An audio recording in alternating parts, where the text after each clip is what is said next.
Thank you, Nadia. I'm William Fu. I will be serving as your moderator for the SME panel discussions. The topic for this panel discussion is unlocking the digital opportunities for SME. As today's theme is insurance, inevitably we will spend more time on digital insurance for SMEs.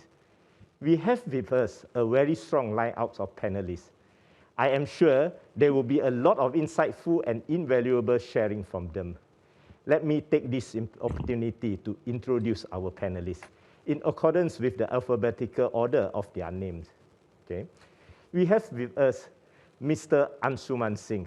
He is EY Asia Pacific Financial Service Digital Lead and experienced digital strategy and transformation advisor.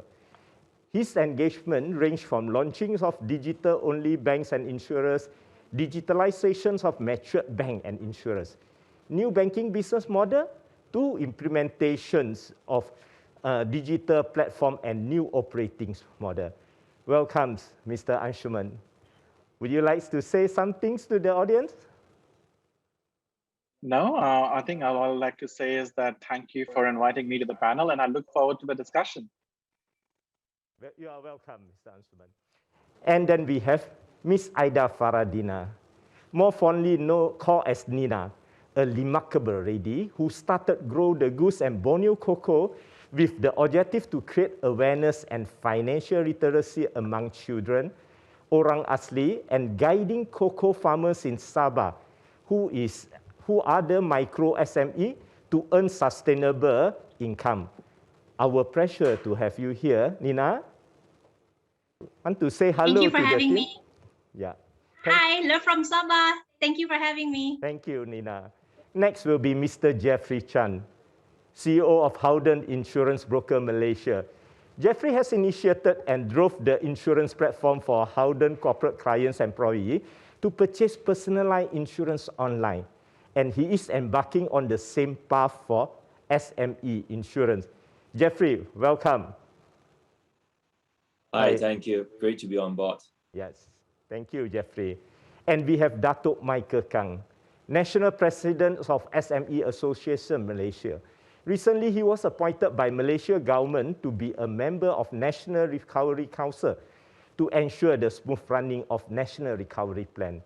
He has been driving and facilitating Malaysia SME to transform their business models toward automation and digitalization. We are happy to have you here with us. Dato, would you like to say something to the audience? Yeah, hi everyone. Thank you for me here. Thank you, Mr. Fu. Thank you, Dato. Last but not least, we have Mr. Salim Dadani, who is the co-founder and CEO of BigPay.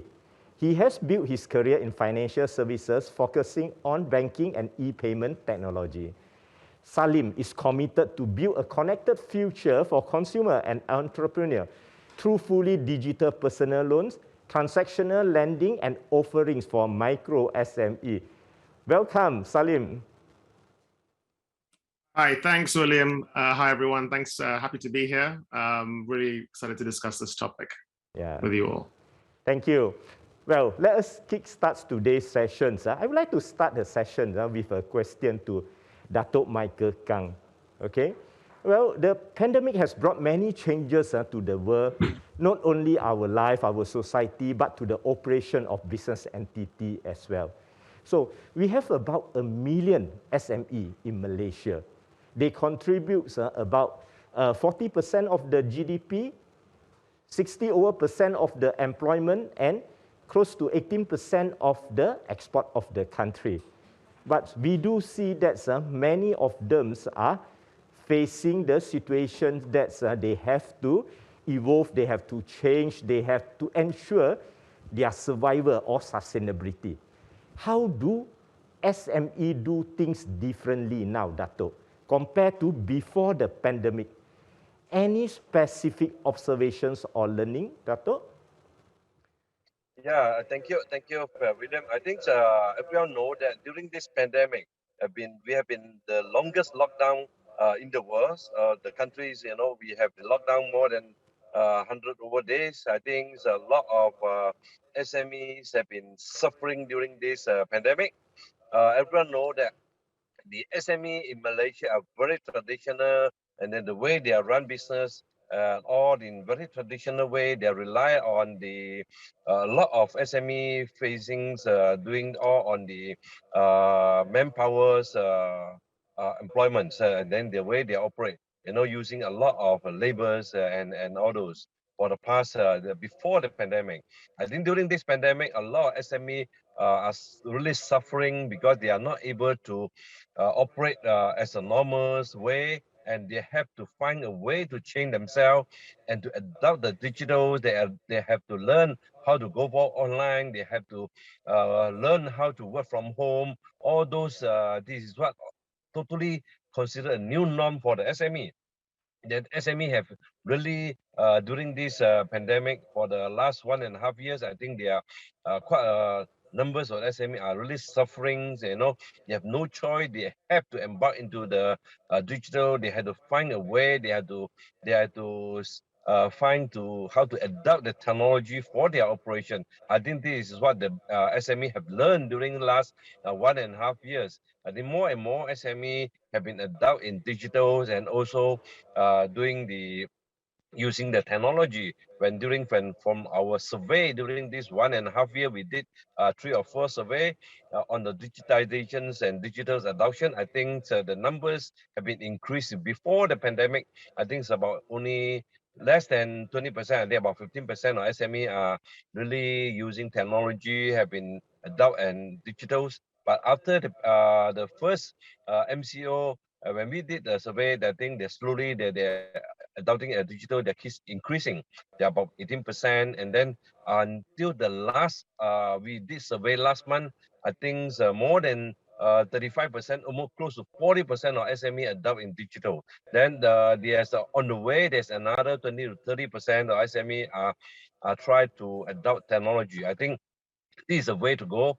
As a government also, during this pandemic, our government come out a different similar package. All the packages that there is digital adoptions grant and promotion, even digital loan for the SME to apply to adopt in. Even the MDEC are giving the cheapest grant they're giving is 5,000 for online digital. And even Selangor government also offering 5,000 grant for the SME to adopt in digital. I think this is the way forward. They have no choice. SME have to change their mindset, have to find a way, a new norm, and use the technology. This is the way to go. William? Thank you. Thank you, Dato. Great Okay. insights. So what I heard was SME was suffering, and they have to transform themselves. They adopt more digitalization, and then I just would like to say that SME is resilient, and definitely they are showing that they are fast in transforming, and they are adopting the new model, the new way of doing business right now. So let me address the same question to Nina. Nina deals a lot with the micro SME. Okay, maybe hear from you, Nina. Hi everyone. So my ecosystem, I would say, is more into social entrepreneurship, rural entrepreneurship, indigenous communities. And what we noticed is obviously at the start I think it's more of a fear factor that they're unable to open daily because they're so used to cash transactions and going to the market every day. That's how they have been operating. But I think by the third month, they knew to pick up, and I think this is the common pattern that we see. They're very resilient, these micro SMEs, somehow or another they will find their way, and they're so resilient. And although some of them don't even have proper smartphones, they somehow find a way to still get things moving. And you see a lot of them now, before they don't know how to Zoom for their programs. Now they know how to, as simple as mute and unmute a lot of things when they join programs, just to upskill themselves because they can't do much production. Although it's in English, they're willing to Google Translate just to understand everything that is being taught. So I feel that that is really some of the things that they are really pushing themselves out of the comfort zone. And you have you have stories of entrepreneurs really wanting to be connected to make a sale on Shopee, for example, and their area, they don't have proper connectivity, and they're putting their phones on poles to put up on the tree to get just to check if they have connection, then bring it down, check, and then reply the Shopee seller or whatever, and then put it up back. It's just amazing. But I guess this is their version of adopting technology. I see. Yeah. Great sharings, Nina. So that's they are resilient even for the micro SME, but definitely infrastructure in terms of the telecommunication is still an issue faced by them, especially for those coming from the Sabah area. Well, I would like to address the next questions to Mr. Ansuman. Mr. Ansuman, many SME want to digitalize their business to strengthen their position in this changing business environment, as shared by Datuk Michael as well as Nina. What are the common challenges faced by SME in digitalizing their business, especially in sales? And that's a great question. And the challenges are quite a few. But if I just make it specific to sales, as you said, William, first I'll say that SMEs are quite diverse. There are some SMEs who are born digital, and I think maybe I'll exclude them from my discussion so far. But there are who are really mature. Now, sales for an SME has got to be one of the greatest priorities, which is getting access to a large customer base and obviously servicing them with their right products and services. Now, sales for a very long time for an SME has been a largely linear process. Which is, you prospect, you generate leads, you have some offers, you have a product or a service shelf, and you sell those to your product or customer, and then you fulfill it. Now, from a digital perspective, what started to happen is that entirety of that value chain, which is fairly linear, has become quite digital. Customers are looking to do prospecting online. They are comparing different products and services. They want to buy a product at the same time. And so therein lies the challenges for the SMEs, who, especially the ones who haven't digitized historically or haven't felt the need to digitize, now actually have to put the entire sales and buying experience online. Now, that is not as simple as just creating an e-commerce shopfront to sell their products and services. And all panel members kind of know that it's just not easy just to do that. It's because it starts way early. How do you prospect your leads? Who do you service? And how do you price your products? How do you fulfill it? And one of the challenges that I feel SMEs face in that is there is a challenge of plenty. Right now, if you go in the market out right now, you'll find a number of marketing agencies who will tell you, I'll get you the right prospects. There'll be a lot of payment providers who will tell you, like, I can take online payments of various different forms. There'll be a lot of CRM providers who will say, look, I'll be able to curate your leads and sell your products and services. And so therefore, I feel a little bit of sympathy to at least the non-digitally mature SME who has to go through, where do I start? There's a plethora of options in front of me. Where do I get started? What's available? Which partners do I partnered with? And then how do I start to integrate my own systems with these externals to actually make the customer journey seamless? And it's not easy, William, because I also work with the very large organizations, and over the last 5+ years, they've been spending millions and millions of dollars to get that right for the mature organizations. And now we are asking this SME with perhaps not as deep pockets to do the same. And it's really about understanding. So for me, all problems are solvable. It just starts from the SMEs knowing, and perhaps them understanding and learning what's available out there is the first step that they need to take. Yes, thank you for the sharing. So there are different pocket size, and then the strategy to be adopted definitely have to be adjusted accordingly. Dato', you have been driving the automations as well as the digitalizations for the SME. There were quite a number of the initiatives launched by the associations. Can we hear from you as well the challenges faced by SME in digitalizing their business? Okay, thank you, William. I think most of the SME, what we have found, the challenge, the bigger challenge for them is the talents. They don't have the talent. The first and second, they don't have the knowledge, how to go for digitization. This is the biggest challenge for the SME. They always tell us that, you know, they know nothing about the technology. They know nothing about the digital. So they have to rely on the talent to help them on digitization.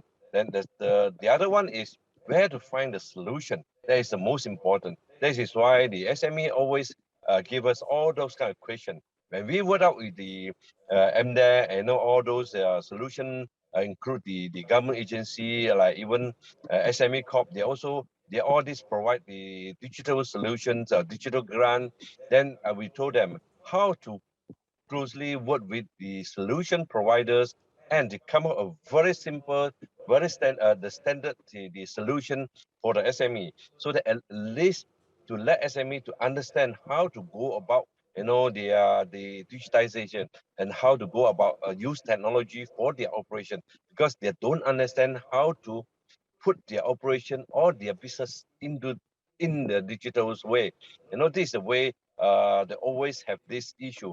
Most of them, their move into the digital relies on their second generation, or some of their relative who know digitals or about technology, youngster people, you know, to help them on digitals. Majority of them are still very traditional. This is why they always challenge facing this big challenge for them to adopt in this digital. This is why we have been association have been trying to drive all the solution to help them to understand what they need, then to talk to the solution provider, to talk to the agency, what kind of solution the SME can be adopt in to provide for them. Then they can adopt into digital. The simple way is online, so that they can sell their business, their products or their services online, and the next they move into their operation, how to put their business, their operation on cloud, so that they can able to work from home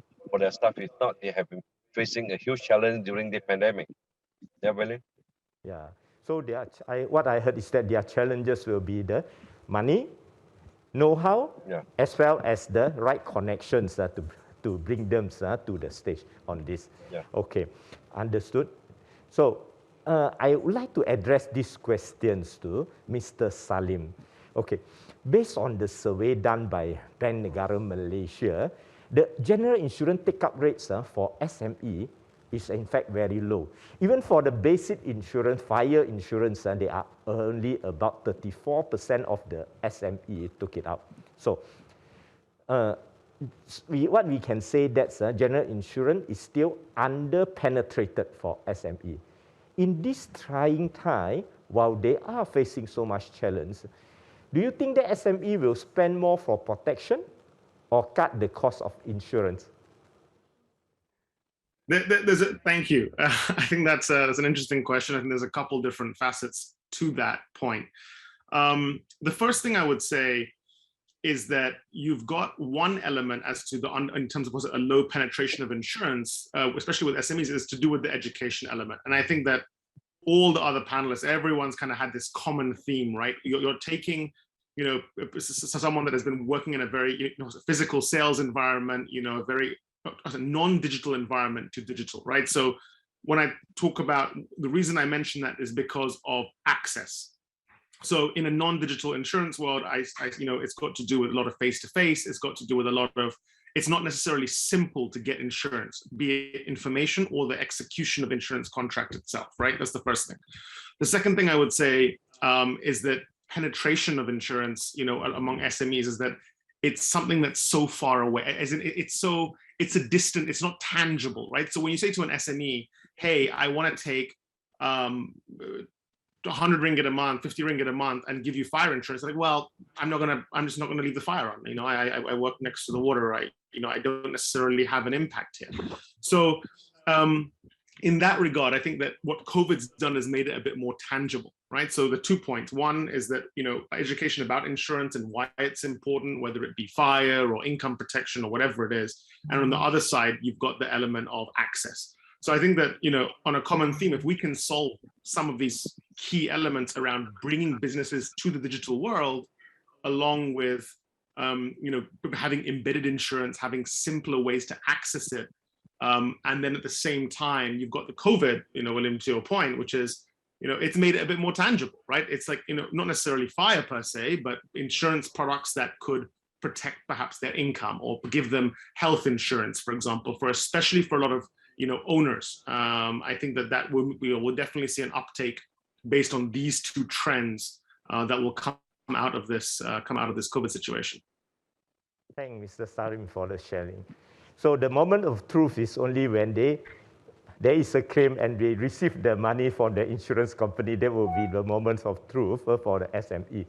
So Nina, your micro SME, okay, they are even facing a bigger challenges at this trying time. So what is your view toward this? Will they spend more to buy protection, or they will just let go and then do not want it to be protected in order to save the expenses? Like what Salim was saying, it boils down to education. Some of them don't even know that they need insurance. So perhaps it's not even in their DNA to even purchase insurance.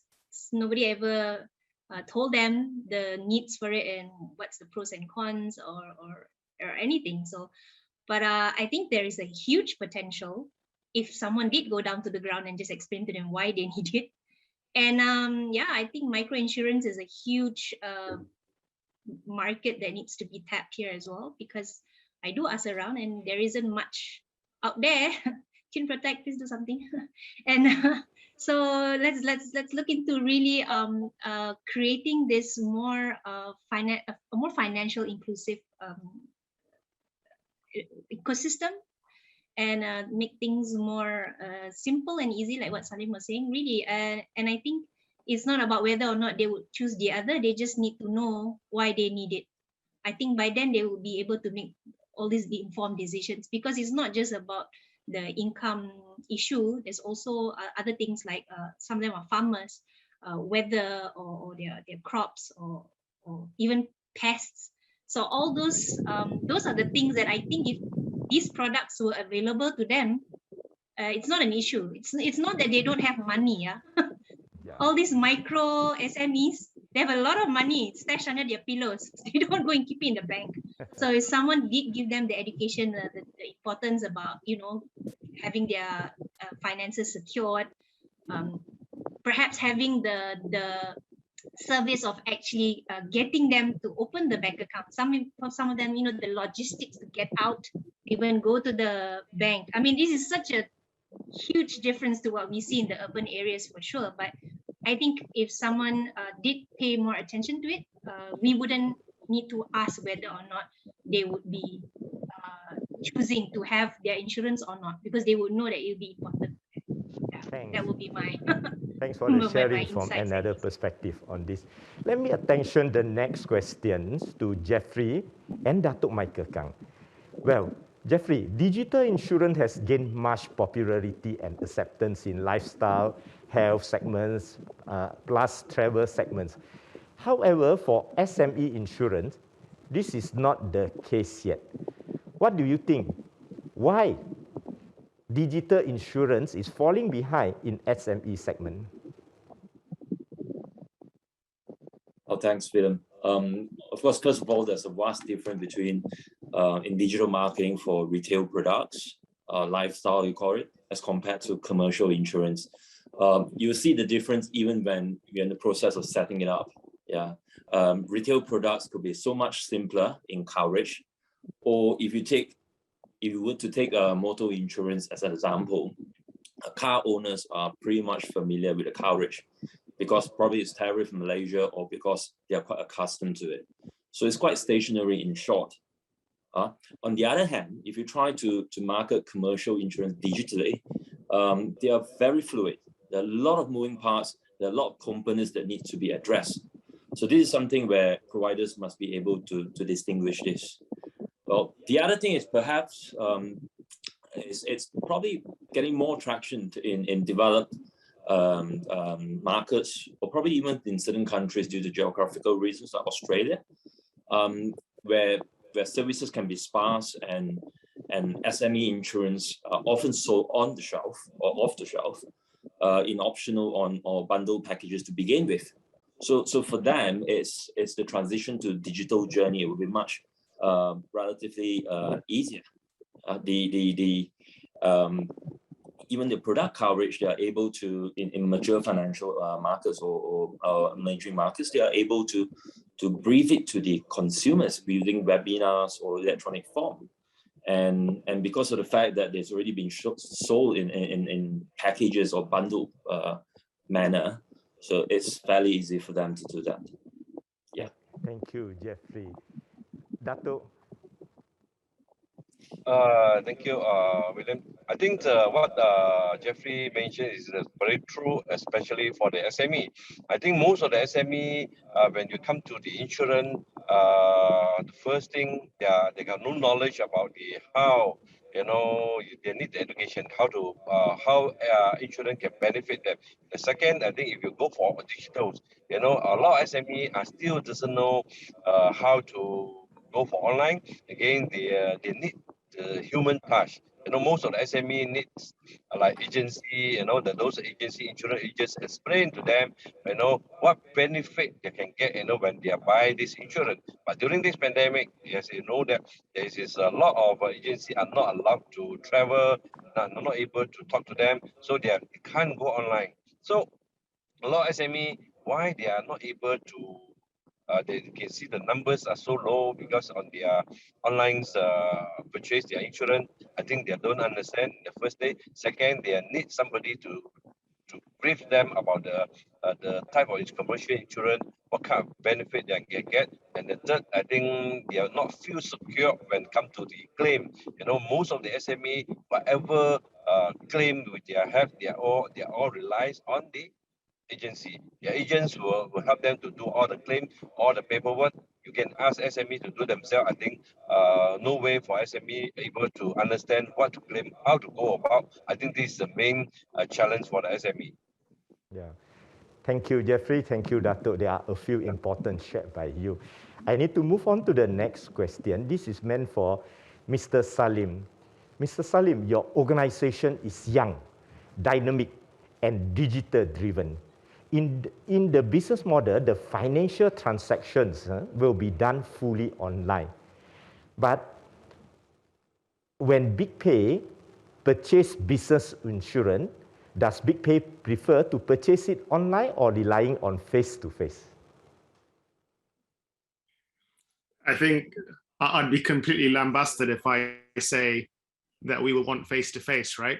No, so I'm kidding. So I mean, for us, we definitely want digital to be able to buy all of our insurance digitally. I think, and that's definitely the directionality that we're seeing the services go. But I think that it's not readily available, and I think that's definitely changing over the last 12 to 18 months. But as service providers make their offerings more digital, and that's not just having a website where you put in information, but fundamentally, how the data is captured, how it's automated in the flow of basically how a business can buy insurance. We'll definitely look at digital offerings. And I think just kind of taking that question and maybe just putting that as a business, as we launch SME banking solutions, how we expect to give it to our SMEs is absolutely the same as well, right? Like ultimately the delivery of insurance, working with someone that's innovative like To Protect, for example, and with your digital offerings, we can take it and offer it in a very seamless way to SMEs, right? So if you think of that kind of education journey, they're taking services that are typically that they would go face-to-face for, whether be it banking, be it insurance, be it how they do sales. And then you're digitizing these journeys slowly but surely. And as you do it, the SMEs themselves get more and more comfortable with buying what would be critical services or services that they would typically not go and also buy online, be it through trust, be it through ease of purchase, whatever it is. But it's that behavioral change that we're really pushing ourselves and to our customer base, actually. Very valuable inputs for us to shape our business model. Indeed. Okay. Let's move to the next question. Okay. So basically, what does it take for SME to purchase insurance online? In other words, what type of value proposition that online platform need to offer to attract SME to purchase business insurance through digital platform? May I have the view of Mr. Anshuman? Yeah, thanks, William. So I think if you think about the value proposition of buying SME insurance online, I think they would have to fall into a few buckets. One would definitely have to be ease of purchase. Now, if for the SME, they have to understand really complex products which are not aligned to their own industry or sub-industry, it just becomes harder for them to buy. So for insurance organizations to provide that insurance, to realize that all SMEs are not the same and different, even something as simple as a workers' indemnity or workers' comp can be very different from a construction SME to F&B outlet, and what that means is to provide that specificity is very important. The second thing is a good deal. You need to be able to tell people that you are getting a good deal. And in some cases, you have to reiterate that, say, you are doing this and therefore you're getting. A third thing would be that I think one has to acknowledge that whilst we want things to be all things digital, there would be points of friction between a seamless buying customer journey, and therefore to provide the SME the support and the crutches if something goes wrong. So for example, insurance organizations should provide live chat, should say, look, I think you're stuck on that question. Can I give you a call? Now, those things are exceptions. I'm not saying that should be the norm, but you do have to provide those guardrails and those crutches so that the SME feels confident that they can go through that process. And last but not least, give very diverse payment options. Some SMEs are very happy to pay things electronically. Some will say, I hope they don't say it, but some will say, can I mail a check? And some would want to do some other forms of payment. You need to be able to provide different aspects to kind of do that. And of course, in time, that should change into being a fully digital fulfillment end-to-end. But I think if I just summarize, William, it's largely around just making the buying journey as simple as possible, incentivizing them with a good deal, with offers, but also giving them the guardrails if something goes wrong during the process, to be able to make sure that that's actually done well without them losing any money or time. Thank you. Jeffrey, may I have your view on the same topic as well? Yeah, sure. I think Anshuman has addressed it correctly, the customer's experience or the journey to it. But yeah, I'll be very clinical. To me, there are three key attributes. Number one, it has to be, the product nature has to be simple and accessible. Limit the number of or applicable conditions. For example, premium can be just based on the turnover, the revenue, or just occupation. Regardless of the number of premises, outlets, the limit of indemnity should not be subject to underinsurance, and then you can bundle in all other coverages like being upsell and cross-sell, but it must be simple. As I said earlier, even if you will know the difference when you are trying to set up a product which is lifestyle related, which is retail, and compare it to a business insurance like a commercial insurance. You know it when you're on the setup process. So it has to be simple. So the other one, the second one would be the onboarding process. It must be easy. So product nature is one thing. The onboarding process must be easy. You can't be expecting the users to fill up pages and pages and pages of forms. So the information, in short, it must be kept at minimum. Yeah, this may take time to happen, but as I say, in certain countries, you already practice that, and for them to switch it over to digital format or digital means, it should be fairly easy. Of course, the third attribute would be, I mean, it's not the last, or not the least, but the claim settlement.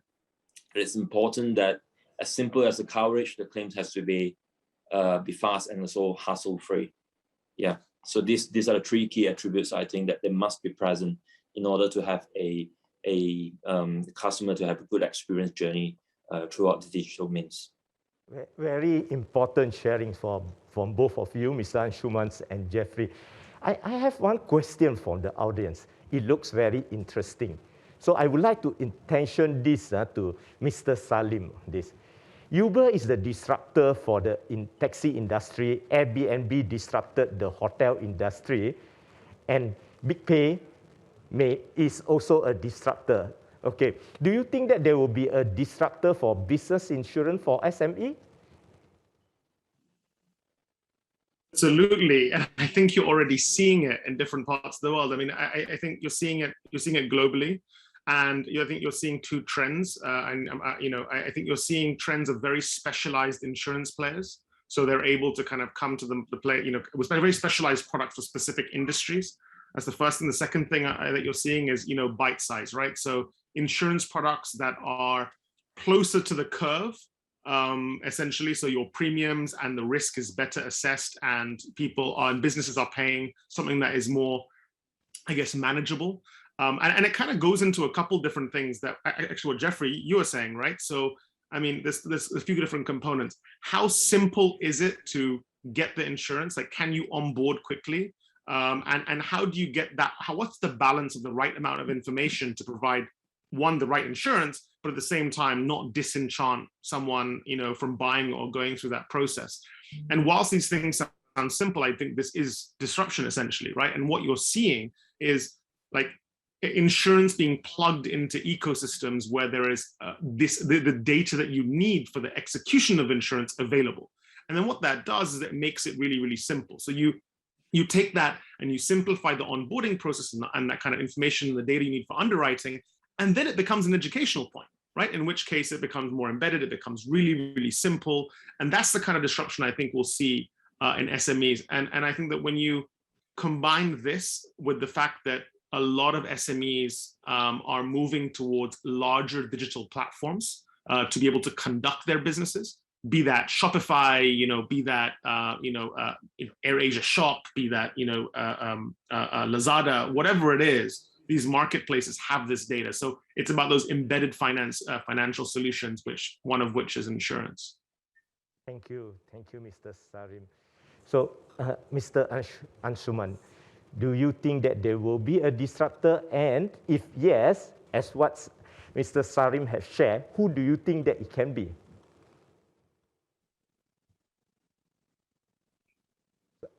Sorry, Mr. Anshuman, you are muted. We can't hear you.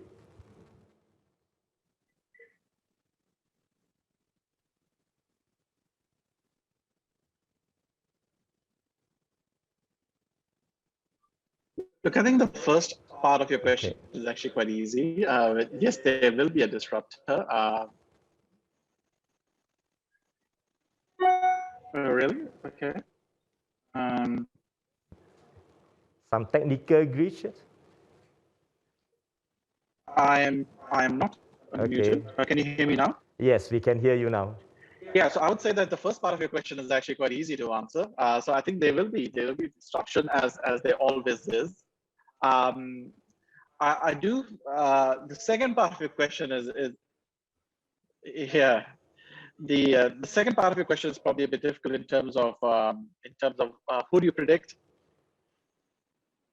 Who do you predict to do it? I think all I would say that I would think that it's some of the newer players on the block who are more likely to be the ones who are disrupting it. The ones who will focus on the customer journey and the power of data to be able to provide better insurance products out there. I see. Thank you. Let me check. Is there any question from the audience? Is there any question from the audience that need to be addressed?